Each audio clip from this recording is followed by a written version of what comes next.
الله وحده لا شريك له وأشهد أن سيدنا محمدا عبده ورسوله اللهم صل وسلم وبارك وعظم وأنعم على هذا النبي الكريم صلاة وسلاما دائمين متلازمين إلى يوم الدين رب اشرح لنا صدورنا ويسر لنا أمورنا واحلل عقدة من لساني يفقه قولي ولا حول ولا قوة إلا بالله العلي العظيم ولا حول ولا قوة إلا بالله العلي العظيم ولا حول ولا قوة إلا بالله العلي العظيم وبعد السلام عليكم ورحمة الله وبركاته. Pertama sekali sama-sama kita berniat i'tikaf supaya kalau lena pun boleh pahala juga. Nawaitul i'tikaf هذا المسجد سنة لله تعالى. Tuan-tuan sekalian, radina billahi rabba, kami redha Allah Tuhan kami, wa bil islami dina, kami redha Islam cara hidup kami, wa bi Muhammadin nabiyyan wa rasulah, kami juga redha bahawa Muhammad sallallahu alaihi wasallam seorang nabi dan rasul. Syukur kepada Allah Subhanahu wa taala. Malam ni Allah masih menunjukkan kasih sayangnya kepada tuan-tuan, puan-puan dan saya dengan memilih kita semua untuk berada di dalam majlis ilmu. Syukur kepada Allah Subhanahu wa taala. Allah Subhanahu wa taala masih memberikan peluang untuk kita meneruskan kehidupan dalam keadaan kita menggenggam iman dan Islam sehinggalah pada malam ini. Tuan-tuan yang dirahmati Allah, suasana padang mahsyar, satu cerita yang sangat panjang. Tak ramai orang yang membahaskan tentang suasana dari padang mahsyar yang diambil hanya daripada hadis-hadis yang sahih. Dua kitab hadis yang paling tinggi dan yang paling mulia di dalam Islam selepas Al-Quran. Yang pertamanya Sahih Bukhari dan yang keduanya Sahih Muslim. Apa yang tuan-tuan nak dengar saat lagi dengan izin dan bimbingan dan hidayah daripada Allah, kesemuanya ayat Al-Quran dan juga hadis-hadis yang diambil daripada Bukhari dan Muslim sahaja. Setelah Nabi sebutkan tanda besar kiamat sebanyak 6 atau 7 atau 8 benda, tanda yang terakhir sekali setelah terbit matahari di sebelah barat, keluarnya binatang yang berkaki 4 yang kelajuannya seperti angin, datang memberikan cop kepada setiap manusia sama ada dia bernama kafir ataupun mukmin. Kemudian tanda besar yang ketiga, kata Rasulullah, yang akan berlaku secara laju selepas satu demi yang lain, kata Nabi, turunnya ad-dukhan ataupun asap yang tebal daripada arah atas langit. Hilang asap itu, kemudiannya keluarnya Dajjal. Dan yang kelima, muncul ataupun turunnya Nabi Isa alaihi salam. Dajjal dia tak turun sebab dia ada dah di atas muka bumi ni. Berdasarkan hadis yang sahih yang diriwayatkan oleh Al-Imam Muslim, Dajjal berada di sebuah pulau. Kemudian daripada Dajjal, Nabi Isa alaihi salam akan turun. Kenapa Nabi sebut nuzulu Isa, turun Nabi Isa, yang merupakan tanda besar kiamat yang kelima? Sebab sekarang Nabi Isa berada di atas langit. Di atas langit, bukan di bumi ini, bukan di bumi hak kita duduk ni, dah. Dia duduk di atas. Sekarang dia hidup. Dalam riwayatnya, di langit yang kedua dia berada dengan sepupunya Nabi Yahya alaihi salam. Dan satu hari bila tiba masanya Nabi Isa akan turun di satu tempat yang disebutkan secara jelas oleh Rasulullah. Tempat itu kata Nabi Dimashq dalam bahasa Arabnya, Damsyik dalam bahasa kita, Damsyik. Setelah Nabi Isa turun, saya tak cerita panjang sebab tajuk malam ni mahsyar. Kalau pihak masjid kata tajuk malam ni tanda besar kiamat, 2 jam tanda besar kiamat. Pihak masjid pilih suasana mahsyar. Ni dia punya trailer dia. Kemudian selepas Nabi Isa turun dan hidup bersama dengan umat Nabi Muhammad selama 40 tahun. Hadis sahih Nabi sebut 40 tahun Nabi Isa akan hidup, berkahwin, beranak pinak. Di mana dia turun? Di Syria. Nama tempat apa dia turun? Damsyik, yang lebih kecil tempat tu. Kemudian keluar Ya'juj wa Ma'juj. Keluar Ya'juj wa Ma'juj. Panjang cerita dia. Macam-macam kekeliruan yang saya tengok dalam internet, penafsiran Dajjal, penafsiran Ya'juj wa Ma'juj, banyak kesilapan, wallahu a'lam. Setakat yang saya belajar, hadis yang saya baca, yang saya habiskan Bukhari bersama dengan tuan-tuan guru di Syria dulu, saya belajar di Syria, banyak kekeliruan dalam YouTube sendiri. Setelah Ya'juj wa Ma'juj keluar dengan bilangan yang begitu ramai, mereka ni orang tetapi sangat jahat, kejam dan ganas, sehingga Allah memerintahkan Nabi Isa untuk membawa umat Islam naik menyelamatkan diri di Tur Saina. Naik selamatkan diri, jangan bertempur. Mereka ni ramai. Ramai tak ramai Ya'juj wa Ma'juj ini, kalau dia lalu di sebuah tasik, mereka pakat minum saja, kering tasik itu. Ramai. Akhirnya selepas munajat yang panjang daripada Nabi Isa dan juga umat Islam, umat Nabi Muhammad di bawah pimpinan Nabi Isa ibn Maryam alaihi salatu wassalam, Allah turunkan bantuan, mati ke semua Ya'juj wa Ma'juj. Kemudian Nabi Isa wafat selepas beberapa tempoh. Ini gambaran perjalanan bumi haklah ni tuan-tuan. Dia macam tu, dia nak berjalan macam tu. Sekarang ni tahun 2014, 1435 Hijriah, kita semua umat akhir zaman ini sedang menunggu tanda besar kiamat yang pertama. Itu step dia, haklah ni, hak nombor 1. Sebab Nabi membahagikan tanda kiamat 2, kecil dan besar. Ulama-ulama hadis yang hidup pada zaman ini menyebutkan bahawa kami meneliti tanda-tanda kecil yang disebutkan oleh Rasulullah, hampir kesemuanya telah berlaku. Benda besar tuan-tuan, benda yang cukup besar. Maksudnya duk tunggu tanda kiamat besar yang nombor 1, terbit matahari di sebelah sini barat. Dan apabila keluar tanda besar kiamat yang pertama, kata Nabi, kalian akan melihat tanda yang kedua, tanda yang ketiga akan muncul selepasnya dengan laju, seperti mana satu rantai yang dipotong kemudian berguguran maniknya dengan laju.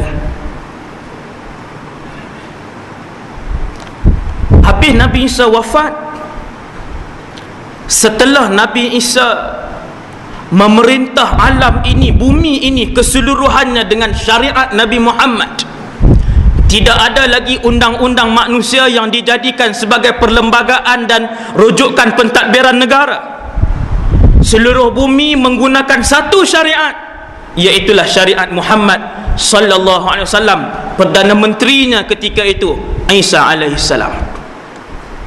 Untuk seluruh penduduk bumi, yang Islam ataupun yang tidak Islam, semua patuh dan tunduk kepada syariat itu. Lepas Nabi Isa wafat, bumi ini akan rosak kembali. Dia kitaran dia begitu, tuan-tuan. Bumi ini akan rosak balik, masjid akan kosong balik. Orang tak boleh kenal dah siapa yang bercakap benar, siapa yang bercakap bohong. Dia akan mai satu zaman selepas Nabi Isa wafat, manusia yang zalim kesemuanya diangkat sebagai pemerintah, dan orang-orang yang jujur dan amanah tidak dipandang dalam masyarakat. Maka kata Nabi, ketika itu akan keluar satu angin. Ini juga riwayat yang sahih. Akan keluar satu angin. Saya tak baca nas, kalau saya baca nas lagi lambat. Taqbidul mu'minina rihu. Akan keluar satu angin, dia sentap nyawa orang Islam. Maksudnya dia ambil nyawa orang Islam. Lepas kewafatan Nabi Isa, waktu bumi diperintah dan dikuasai oleh orang zalim, yang jahat, yang tidak amanah, waktu itu orang Islam ada. Tetapi Allah mengarahkan satu jenis angin untuk dia keluar menjalar di seluruh bumi ni. Angin ni dia cari orang Islam, walaupun orang Islam tu tinggal jauh di pedalaman, jauh di atas gunung. Dia masuk celah-celah gunung, kena kepada orang Islam itu, kemudian dia memati dan mewafatkan orang Islam tu.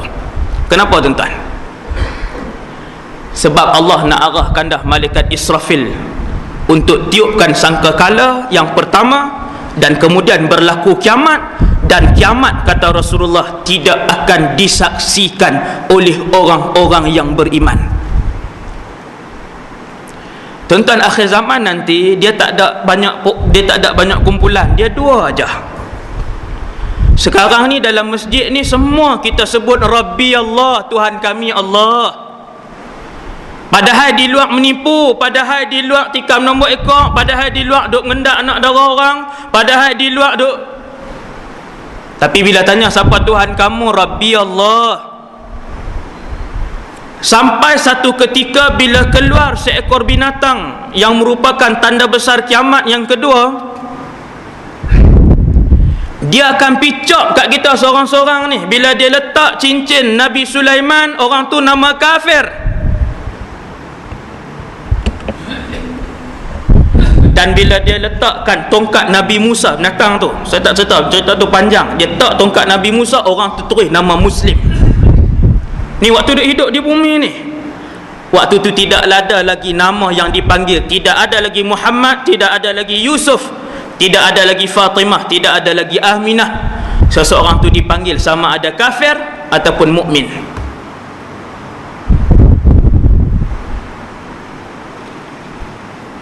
Maka apabila Nabi Isa alaihi salam wafat, bumi kembali rosak. Allah Subhanahu wa taala nak arahkan malaikat yang bernama Israfil untuk dia tiup an-nafkhatal ula, sangkakala yang pertama. Maka Allah keluarkan angin tu, pergi cabut nyawa semua orang beriman atas bumi ni, daripada kutub utara sampai kutub selatan, daripada barat sampai ke timur. Orang-orang beriman dimatikan oleh Allah, tidak menyaksikan kedahsyatan hari kiamat. Tuan-tuan, Nabi habaq benda ni. Nabi nak bagi tahu kat kita, kalau kamu di kalangan orang yang menyaksikan kiamat, maka bersedialah kamu dengan keadaan buruk yang bakal berlaku, kerana kiamat hanya akan dikafir saja. Allah Ta'ala nanam. Jawab Nabi bin, rehatlah kaif. Allah buka pandangan mata Nabi. Nabi tengok Israfil. Kata Nabi, wahai Aisyah, kalau kamu nak tahu, aku dah tengok Israfil, dia duk pegang dah sangkakala, dah letak dah ni bulutnya. syakhisan bi basarihi ila sama, muka dia duk menghadap ke langit dah. Ainahu kal kaukabaini durriyain, dua-dua mata dia wahai Aisyah sebesar planet. Kaukab ni planet, tak boleh bayang besar mana Israfil.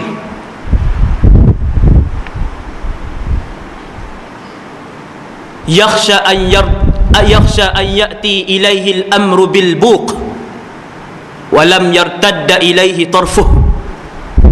Nabi kata Israfil ni, waktu aku tengok dia punya besar, mata dia duk tengok dah ke langit, di mulut dia dah sedia dah sangkakala, qaddama qadaman wa akhara ukhra, kaki kanan duk di depan, kaki kiri duk di belakang, duk tahan sangkakala tu, sedang menunggu arahan daripada langit, tidak mengelipkan matanya sekalipun, kerana takut waktu dia kelipkan mata dia, Allah suruh dia tiup sangkakala dan dia terlewat.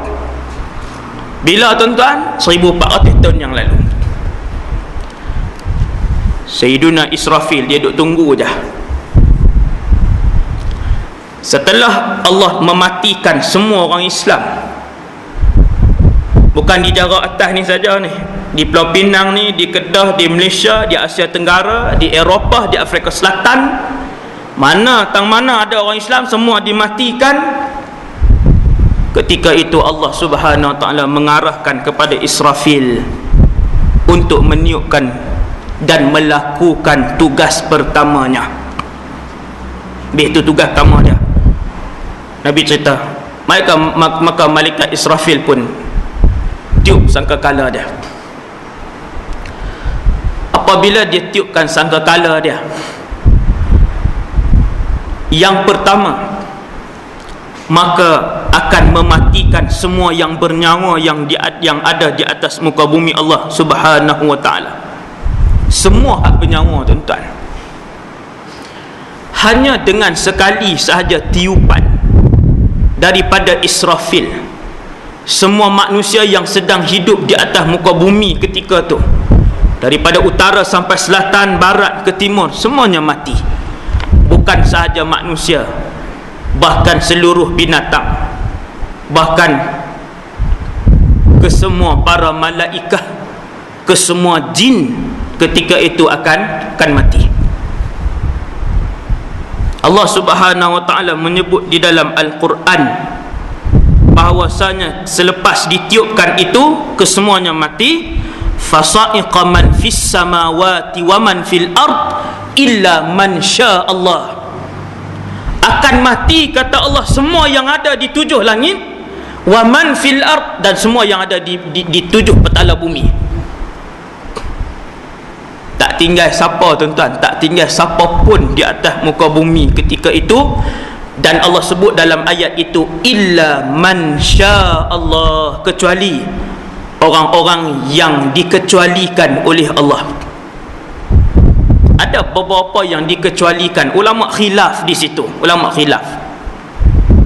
kata ada yang tak mati ketika tu 4 orang malaikat yang paling kanan, Jibril alaihi salam, penghulu kepada semua malaikat, Israfil sebab dia nak tiup sangkakala yang kedua, Mikail, dan juga Malakul Maut. Dan pendapat yang kedua yang lebih kuat ialah keempat-empat ini juga dimatikan oleh Allah. Tak ada siapa tuan-tuan. Ketika itu alam ini kembali kepada keadaan asalnya. Tuan-tuan boleh bayang tak? Renung sat. Ni sebelum kita ada, sebelum jin ada, sebelum jin ada siapa? Ada malaikat. Sebelum malaikat ada, sebelum bumi dan langit ini diwujudkan oleh Allah, hanya Allah di dalam alam wujud ini.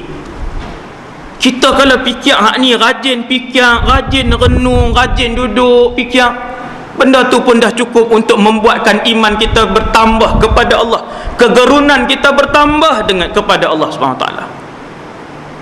Allah satu ketika dulu di alam ini tidak malaikat, tidak jin, dan tidak bumi dan tidak langit. Dalam wujud ini hanya Allah. Keadaan itu kata ulama akan kembali sekali lagi. Iaitulah ketika mana malaikat Israfil tiup sangkakala, kesemuanya mati. Para malaikat biasa, yang tu ijma' para ulama, yang malaikat biasa ni memang mati. Kemudian Allah mematikan juga yang besar-besar ni, Jibril, Israfil, Malakul Maut dan Mikail dimatikan oleh Allah. Waktu tu tuan-tuan, alam ini hanya Allah Subhanahu wa ta'ala, bukan alam. Wujud ini, ulama panggil wujud. Alam apa? Alam ni Allah yang cipta. Bila dah tak ada alam ketika itu, kita panggil wujud ini hanya Allah. Waktu itulah Allah tanya satu soalan, limanil mulkul yaum. Benda tu tak ada siapa akan dengar, tetapi Allah cerita dalam Quran supaya kita tahu benda tu berlaku. Tuhan tanya, limanil mulkul yaum. Dalam banyak jutaan soalan yang Allah boleh tanya, satu je Allah tanya, hari ini kerajaan dan kekuasaan milik siapa? Sebab manusia bila dia pegang kuasa yang besar, bila dia pegang duit yang banyak, dia ingat dia segala-galanya, dia ingat dia Tuhan. Berapa banyak maharaja-maharaja yang hidup sebelum ni dalam tamadun yang lalu, bila dia yang paling kaya, bila tentera dia yang paling kuat, seperti Fir'aun. Tuan, Fir'aun, tentera dia yang ligan Nabi Musa, kata para ulama, mencecah 1.5 juta. Padahal ligan Nabi Musa sikitnya, tapi nak apa, kata kerajaan dia kuat. Akhirnya dia mengaku dia Tuhan. Sebab itulah Allah Subhanahu wa ta'ala nak tanya, limanil mulkul yaum. Mana pi sultan yang memerintah negara?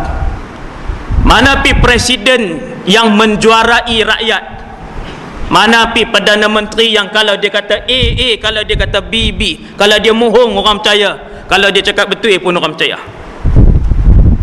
Limanil mulkul yaum, Tuhan tanya. Hari ini kerajaan milik siapa? Allah Subhanahu wa ta'ala menjawab sendiri pertanyaannya. Kata Allah, lillahil wahidil qahhar. Hari ini kerajaan dan kekuasaan milik Allah Al-Wahid. Al-Wahid, Allah yang Esa. Al-Qahhar, Allah yang maha berkuasa.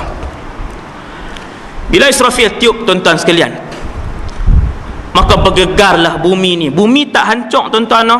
Ramai orang silap, dia kata bumi hancur habis. Kiamat bumi tak hancur. Yang hancur itu adalah gunung ganang. Yang lipat itu adalah lautan, yang bertukar menjadi api itu adalah lautan, yang runtuh itu adalah langit dan juga bintang-bintang. Idza samaa'un fatarat, apabila langit-langit digugurkan. Dalam surah lain Allah sebut idza syamsu kuwirat, apabila matahari dilenyapkan oleh Allah. Wa idzan nujumun kadarat. Dua ayat ini cukup untuk menggambarkan kepada kita betapa keadaan kiamat tidak boleh dibayangkan. Bintang matahari hilang, bulan pun hilang, dilenyapkan oleh Allah.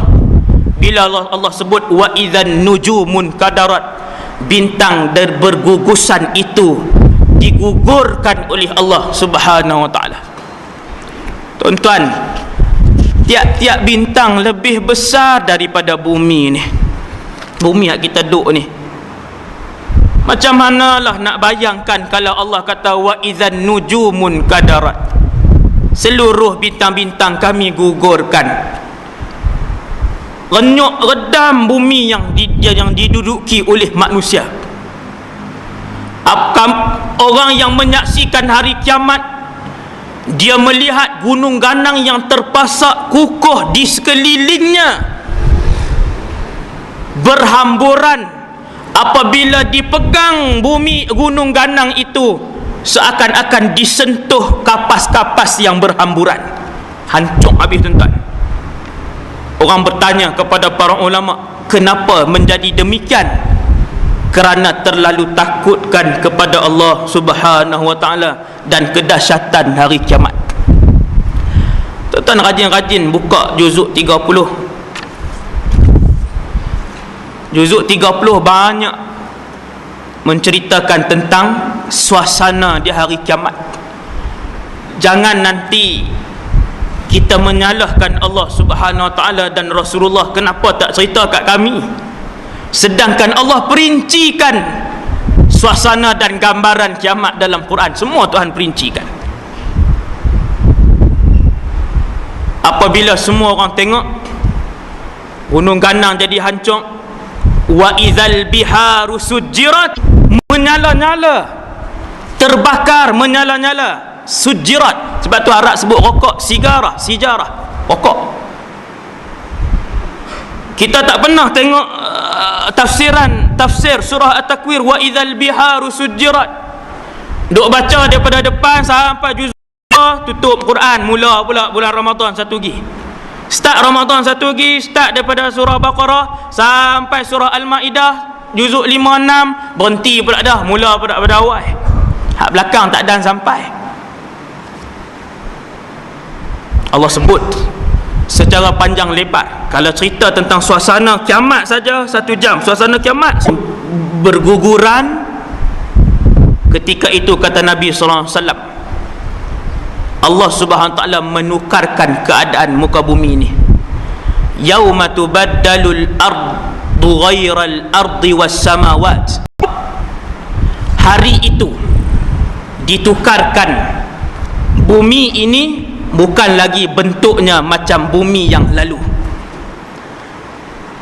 Tuan-tuan, bumi ini Allah tukar macam mana? Satgi dia masuk tajuk kita Israfil alaihi salam. Ini step seterusnya. Allah hidupkan malaikat Israfil untuk apa? Untuk melakukan tugas terakhir. Kenapa Israfil diciptakan oleh Allah?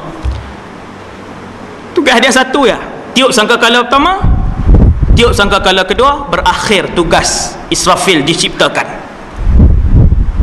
Apabila tiupan itu boleh mematikan semua makhluk, dan tiupan yang kedua boleh menghidupkan semua makhluk, maka Allah menyediakan satu makhluk yang hebat, nama dia Israfil. Tuan-tuan, Tuhan Allah ini Allah yang maha berkuasa.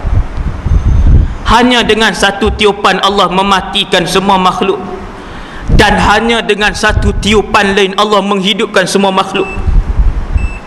Kita duduk di depan Allah, kita berada di hadapan hukum hakam Allah.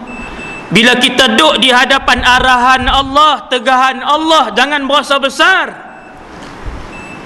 kerana Allah dengan hanya satu tiupan yang diarahkan mati ke semuanya, dan dengan satu tiupan yang diarahkan hidup ke semuanya.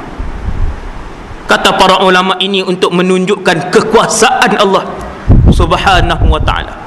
Allah hidupkan Israfil. Kemudian Allah arahkan Israfil meniup sangkakala yang kedua. Disebut juga cerita ni dalam Quran, thumma nufikha fihi ukhra. Kemudian ditiupkan sangkakala yang kedua, fa idzahum qiyamun yanzurun. Maka tiba-tiba kesemuanya bangun tertegak dalam kanan dan ke kiri. Alhamdulillah, malam ni saya dan kita semua dengar hadis ni. Ustaz, kita duk dengar ni, nanti ni kita ingat ke tak? Lepas bangun daripada kubur, waktu berjalan nak pergi ke padang mahsyar yang ambil ribuan tahun, waktu kita duk berjalan tu, kita tengok orang kita kenal ke tak? Maklumat kita atas muka bumi ni, jiran kita, anak murid kita, kawan handal kita, ingat tak? Jawapan dia, kita akan ingat. Jawapan dia, insya-Allah. Semua tu Allah cerita dalam Quran, Nabi kalian akan ingat. Termasuklah yang tuan-tuan dengar pada malam ini. Maka kita memohon dengan keberkatan majlis ini supaya Allah Subhanahu Wa Taala menggolongkan kita dalam golongan ahli syurga tanpa hisab. Tuan-tuan akan ingat benda ni. Apabila bangun, Tuhan kata fa idzahum qiyamun yanzurun. Ada yang dah duduk dalam kuburnya sejak 5,000 tahun. Ada yang duduk dalam kuburnya sejak 7,000 tahun. Ada yang duduk dalam kuburnya sejak 10,000 tahun. Ada yang sejak 1000 tahun, ada yang sejak 100 tahun. Kita berapa ratus tahun kita tak ingat. Tiba-tiba duduk punya lama dalam alam kubur, nak bangun. Kalau orang dia tidur lama pun, dia tidur 10 jam lama, 12 jam, kalau dia bangun terus berjalan, jadi apa tuan? Sakit kepala, pening kepala. Kalau orang tidur lama, dia terus bangkit, dia terus berjalan, dia akan sakit dan pening kepala. Kecuali ada berlaku benda-benda yang dia terkejut, dia tidur, pom, kata bunyi, rumah sebelah kau terbakar, gas, tong gas jiran sebelah meletup, pom, dia pun bangkit terkejut, terus rasa segang. Kata Nabi dan para ulama, begitulah keadaan bila orang bangun selepas ditiupkan sangkakala kedua, dia jadi terkejut.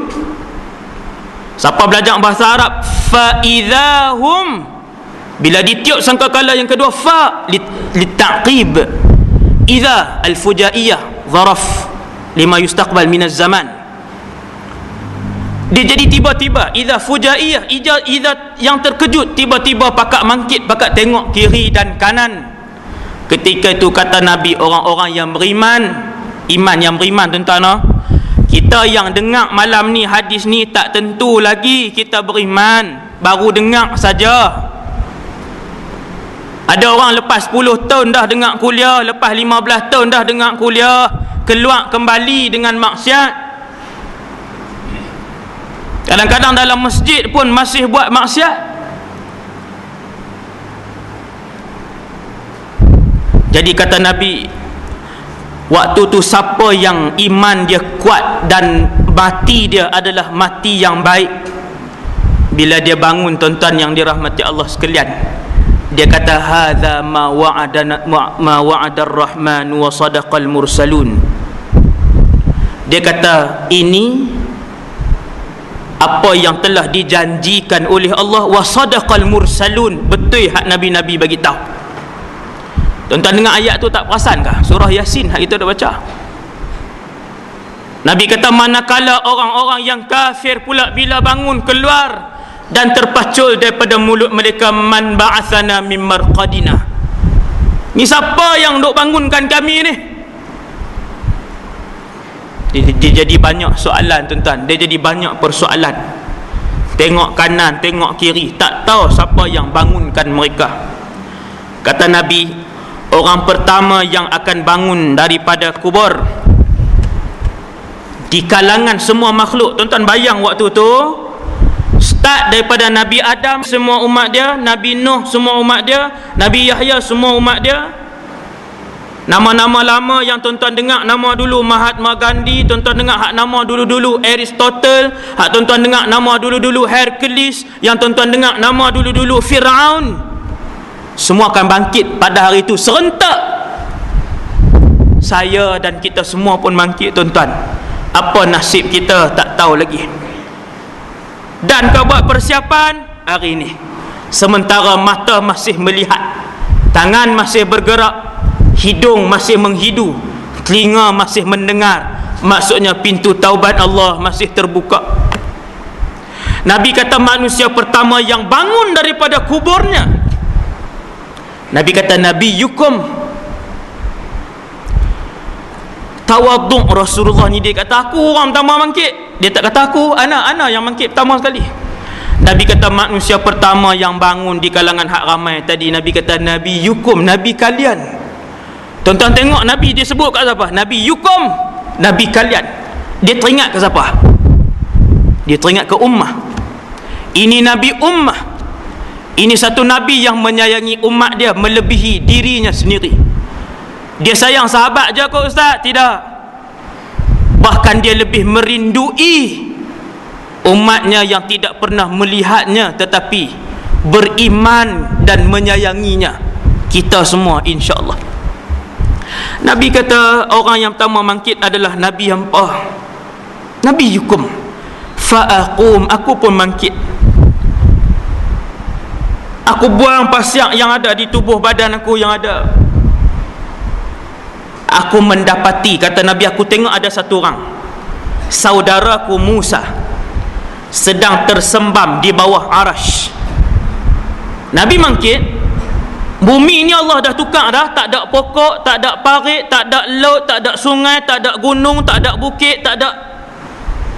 Tuhan tukar. Jadi macam mana? Sekejap lagi saya beritahu hadis lagi. Kemudian Allahumma salli ala sayyidina Muhammad. Nabi kata, bila aku bangkit tu, aku dah berdiri elok dah, aku tengok ada satu orang je manusia duduk tersembam, tak ada bangkit lagi. Siapa? Nabi kenal, iaitulah Musa. Macam mana Nabi kenal? Dulu Nabi jumpa dengan semua para Nabi dalam peristiwa Isra di di Baitul Maqdis. Nabi dah jumpa dengan semua para Nabi di Baitul Maqdis.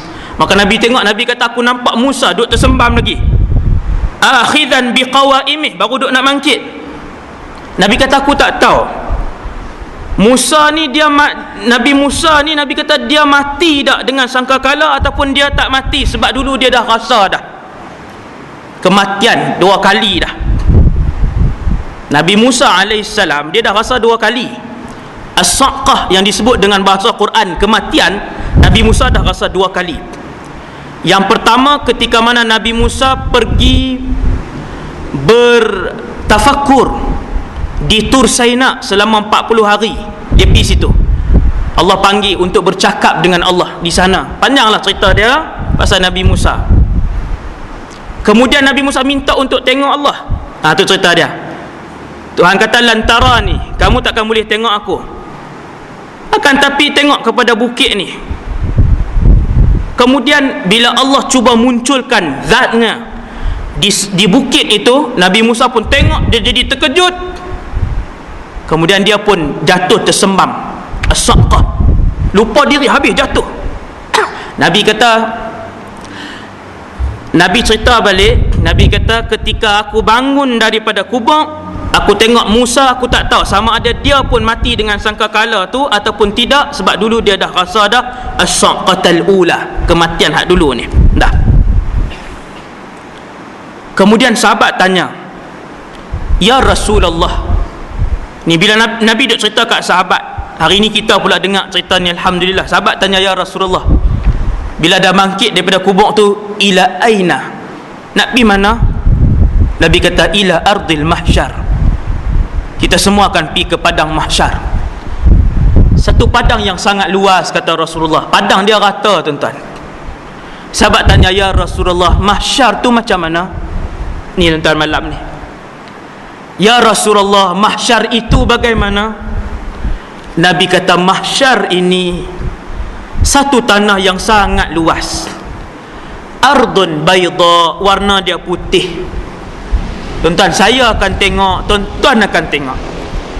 Tapi orang yang sudah pernah mendengar tentang cerita ini, kekalutan dia tidaklah seteruk dengan orang yang tak pernah dengar apa-apa tentang cerita ni.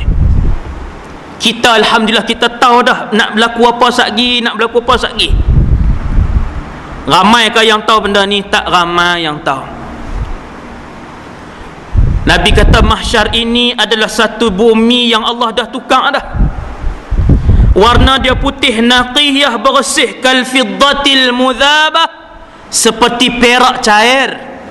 Warna dia, tuan-tuan, warna dia jauh mata memandang. La ma'lama fiha li ahadin, kata Nabi dalam hadis yang sahih ni. Nabi kata, tak ada tanda untuk siapa pun di padang mahsyar. Maksudnya, kata para ulama, padang mahsyar ni tak ada apa, rumput pun tak ada. Satu tanah yang luas memanjang sampai ke sana, tak nampak di mana penghujungnya. Sebab dia nak himpunkan semua manusia yang pernah hidup di alam ini.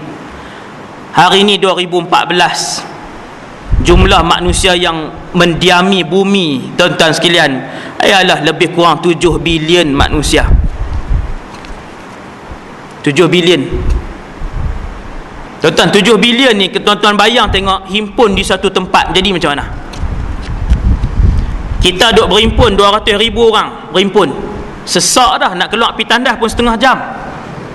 Hak mana tak tahan tu pakai terabuk tengah jalan ni, hak tu hak baru 200,000. Saya pernah rasa dah hak tu kan, hak perhimpunan 200,000 tu kan, saya pernah duduk dalam tu. nak keluar pergi tandas setengah jam jalan kaki keluar, jauh. Baru 200,000. Dan saya juga dah pernah rasa perhimpunan 2 juta orang di Padang Arafah waktu buat haji umur 20 lebih dulu ni. Duduk di Padang Arafah, kami tak duduk dalam kemah, kami duduk tengah-tengah orang. Waktu tengah hari, mula waktu wukuf tu, gatai pergi keluar daripada kemah, tu dia 2 juta orang. Lah kali lemah tengah-tengah tu. Tuan-tuan semua baju putih, pandang depan tak jumpa jalan, tengok belakang tak jumpa jalan, kanan kiri tak jumpa jalan. Waktu tu teringat sungguh dengan suasana mahsyar. Baru 2 juta. Bila lemah tak boleh menapah, tak tahu nak pergi kot mana, bang. Kita nak keluar pergi tempat lapang, nak makan, nak terberak, nak terkencing, pening kepala, nak pitam, baru sejam duduk 2 juta orang. Minta kat Allah, Rabbi yassir wala tu'assir. Ya Allah, pemudahkanlah ya Allah, nak keluar ni, nak cari kemah balik. Tadi gatai keluar. Lah kali Tuhan buat lorong, tuan-tuan, Tuhan buat lorong tu, ikut lorong tu balik pergi kemah. Tak keluar dah. Awak Padang Mahsyar nak sesak macam tu ke? Nabi abang siap-siap dah. Nabi kata sesaknya Padang Mahsyar. Tuan-tuan, 7 bilion itu baru 2014. Kurun 19 berapa bilion manusia, kurun 18 berapa bilion manusia, kurun 17 berapa bilion manusia. Nabi cerita hatta la yajidal insanu illa mawdi'a qadamih. Sesaknya di Padang Mahsyar nanti hampa akan tengok, sehinggakan tiap-tiap orang dia hanya boleh letak tempat kaki dia saja. Allahu Rabbi. 2 jam tuan-tuan, bukan 2 bulan. Kata Nabi SAW, lam tusna' 'alaiha ma'siyatun qat. Bermula daripada situ tak ada siapa yang boleh buat maksiat walaupun sesaat. Walam turaq 'alaiha qatratu damin, dan tidak akan ada setitis darah pun yang akan digugurkan. Tengok tu, Nabi sebut apa tuan-tuan? Nabi sebut pasal maksiat dan pasal darah manusia. Sebab akhir zaman manusia bunuh manusia lain secara zalim, secara kejam, secara tidak adil. Akhir zaman 529 yang dibunuh di Mesir. Pasal apa kena bunuh? Sebab mereka bunuh orang ke? Tak. Sebab mereka mempertahankan satu jawatan yang rasmi dan sah yang telah dimenangi oleh Dr. Muhammad Mursi. Sebab pertahan benda yang sah, maka mereka dibunuh. Nabi peringat, jaga-jaga hampa di Padang Mahsyar esok, setitis darah pun takkan ada siapa yang boleh tumbangkan, titiskan. La zulmal yawm. Takkan ada lagi kezaliman di Padang Mahsyar. Waktu tu siapa keluar? Halim mula keluar. Saya, kita semua akan mula keluar daripada kubur masing-masing. 2 benda Nabi cerita. Nabi kata tiap-tiap orang akan keluar dalam keadaan dia mati. Ada orang Nabi kata dia keluar dalam keadaan dia berihram. Ada satu orang sahabat, dia ihram haji atau umrah, kemudian kena pijak dengan unta, maka dia mati. Nabi pun kata mandikan je orang laki-laki, berihram tak boleh tutup kepala. Sahabat tanya, ya Rasulullah, pasal apa tak boleh wangi, pasal apa tak boleh tutup kepala? Nabi kata sebab dia berihram, dan bila dia keluar daripada kubur esok ni, dia akan keluar dalam keadaan dia bertalbiyah, labbaik Allahumma labbaik, dan berpakaian ihram. Begitu juga orang yang mati dalam keadaan mabuk, berjalan keluar daripada kuburnya dalam keadaan terhuyung hayang, kanan dan kiri di bahunya masih tersangkut botol arak yang diminumnya ketika dulu. Habis tuan-tuan, semua bangkit dalam keadaan bentuk masing-masing. Yang muda-muda, yang tua-tua, yang mulia bangun daripada kubur dalam keadaan mulia, yang hina bangun dalam pesta muzik. Bila pesta tu? 10 hari yang lalu ke 2 minggu yang lalu? di Stadium Nasional Bukit Jalil, mereka buat pesta menari, panggil artis luar. Asalnya program tu tertutup, si yang jenis baharu punya, mati 6 orang. Saya tengok nama 3 orang anak orang Islam, nama yang sangat cantik. Tak tahu macam mana 3 orang anak Islam tu boleh mati dalam keadaan guna dadah. Tuan-tuan, sekiranya mereka bersalah, mereka akan bangun di padang mahsyar esok, bangun daripada kubur. Yang lepas mayang, tiap-tiap hari lepas mayang, jangan lupa minta dengan Allah, Allahumma khtim lana bihusnil khatimah. Ya Allah, matikanlah kami dengan penutupan yang baik. Jangan matikan kami bisu'il khatimah, dengan penutupan yang buruk. Minta banyak-banyak, Allah akan bagi dan muliakan kita, insya-Allah. Yang kedua, Nabi kata, wahai Aisyah, selain daripada tiap-tiap orang bangun dalam keadaan masing-masing, yang mana mati dalam perjuangan, mati syahid, dia akan bangun dalam keadaan darah yang masih mengalir di tubuh dia, seakan-akan tadi baru dilembing. Dalam keadaan darah dia mengeluarkan wangi-wangian. Wangi, oh ni syuhada dah, semua kat tengok mereka mulia puak-puak ni. Siapa? Syuhada.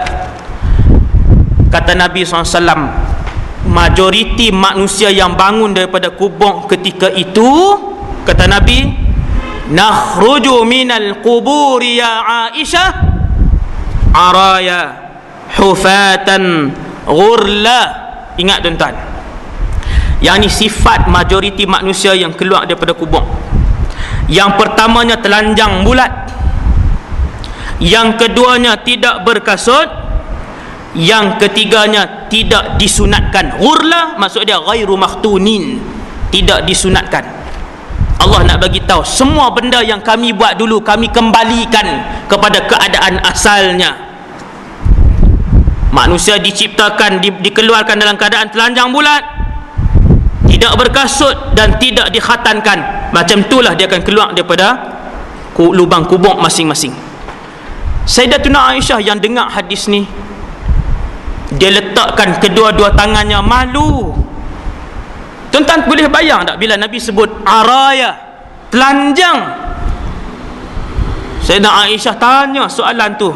Soalan yang Sayyidatuna Aisyah tanya, ya Rasulullah, awayara rijalu auratan nisa, takkanlah orang laki-laki waktu tu boleh tengok orang aurat orang perempuan? Malu ya Rasulullah. Apa Nabi jawab tuan-tuan? Jawab Nabi, likulli imri'in minhum yawma idzin sya'nun yughni.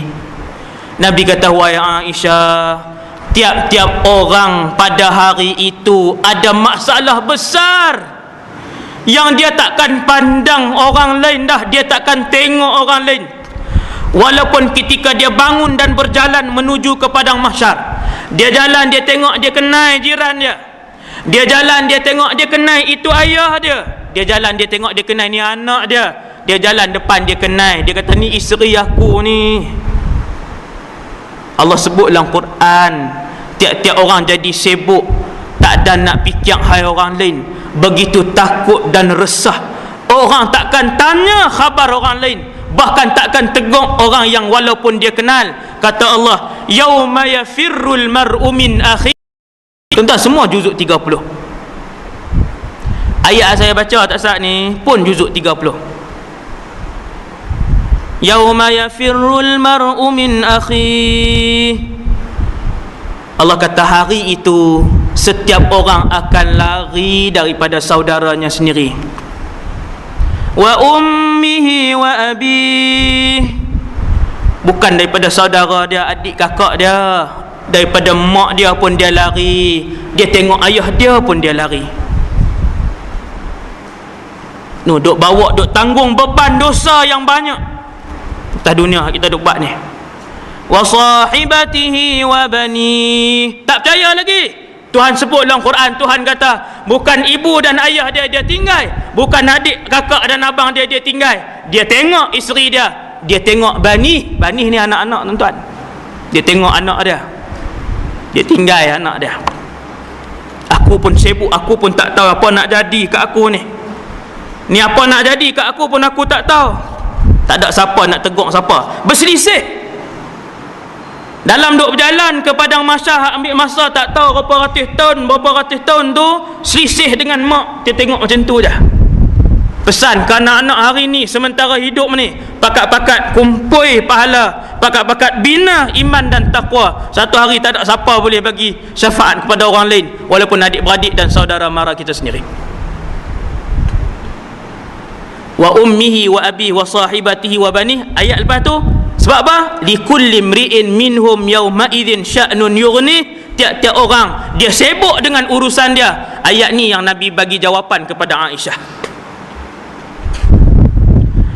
Nabi kata tiap-tiap orang bila bangun daripada padang mahsyar dalam keadaan yang paling lapar, dalam keadaan yang paling dahaga, dalam keadaan yang paling telanjang. Al-Imam Al-Hasan Al-Basri, waktu dia dengan ulama-ulama lain duduk di Mekah minum air Zam-Zam, semua orang minum menghadap ke Kaabah, kemudian berdoa sebab Zam-Zam 5 syuribalah. Kata Nabi, Zam-Zam minum apa saja kita hajatkan, insya-Allah Allah minum tu. Hadis dia Zam-Zam 5 syuribalah. Dia tak sakitkan hati orang. Tuan-tuan, sifat ahli syurga, orang dah boleh tengok atas bumi lagi orang dah boleh tengok.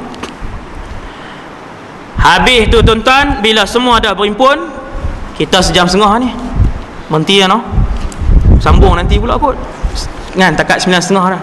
Dia cerita dia panjang kan, panjang. Nabi, kepanasan matahari itu membuatkan dia berpeluh, peluh melimpah sehingga ke buku lali dia. Ada yang lebih teruk, peluh itu melimpah sehingga ke pusat dia. Ada yang lebih teruk, peluh itu melimpah sehingga ke tengkuknya. Nabi kata ada yang lebih teruk dan lebih hina lagi, apabila peluh itu menenggelamkan tuannya. Renang tuan-tuan, duk berenang dalam peluh dia sendiri. Apabila suasana orang dah semua duduk di padang mahsyar, kiri kanan kita ada binatang, ada jin, ada manusia. Di bahagian atas langit tak ada.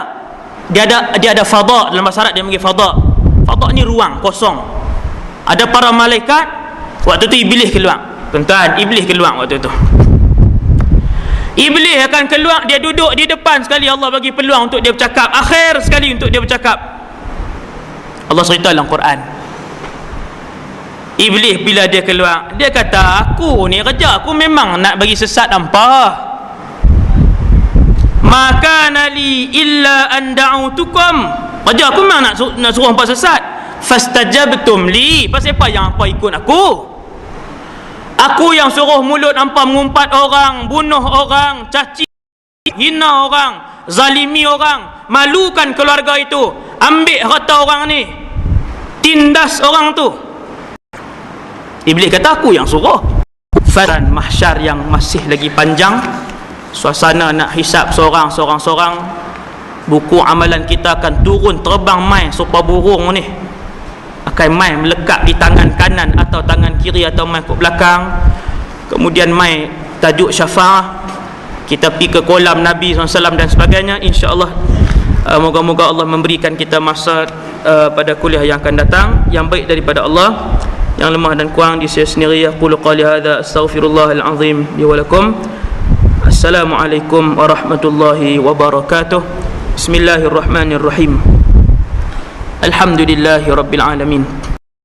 Wassalatu wassalamu ala asyrafil anbiya'i wal mursalin wa ala alihi wa sahbihi ajma'in. Allah